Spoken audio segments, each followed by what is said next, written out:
వారిని ఆహ్వానించి మంచి చెడ్డల గురించి తర్కించి చర్చించి దానికి కావలసినటువంటి సదుపాయాలు మీరు ముందుకు రండి, ప్రభుత్వం మీ అండదండలు అందిస్తుంది, ఇది ఈ రోజున పెద్ద ఎత్తున మనం సినిమాకి పెద్దపీట వేయాలి అంటూ వారు ప్రత్యేకించి సినిమాకి ఇస్తున్న ప్రాముఖ్యతకి మనందరం నిజంగా ఆయనకి ఎంతో రుణపడి ఉన్నాము.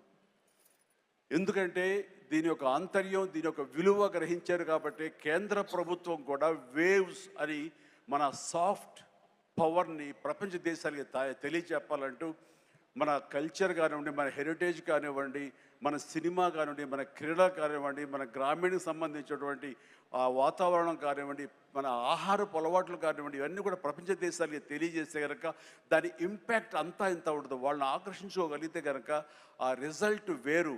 అందుకనే కేంద్ర ప్రభుత్వం కూడా ఈ సాఫ్ట్ పవర్ యొక్క ఇంపాక్ట్ గ్రహించి దీన్ని వేవ్స్ అని మధ్యకాలంలో నన్ను కూడా అందులో భాగస్వామ్యం చేస్తారు. కమల్ హాసన్ గారి వీళ్ళందరినీ కూడా దాన్ని చూశారు. ఎందుకంటే వాళ్ళందరూ దాన్ని చవి చూశారు.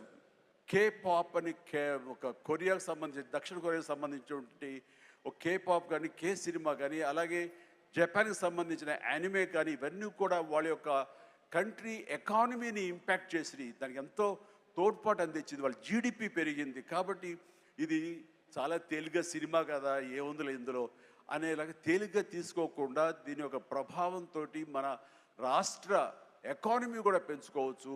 ఈ రోజున మన పేరు ప్రఖ్యాతులు కూడా తీసుకోవచ్చు. ఎక్కడ సరే ఇప్పుడు హాలీవుడ్ అంటే మనం ఒక అగ్రరాజ్యం గుర్తుకొస్తుంది. అలాగే ఇండియన్ సినిమా అంటే ఈ రోజున హైదరాబాద్, తెలంగాణ గుర్తుకు రావాలని ముఖ్య ఉద్దేశంతో మన ముఖ్యమంత్రిగా చేపట్టే బృహత్ కార్యక్రమానికి మనందరం చేదోడుగా ఉంటామని, ఇండస్ట్రీ మీ వైపు ఉంటుందని మనస్ఫూర్తిగా ఈ సందర్భంగా నేను తెలియజేస్తూ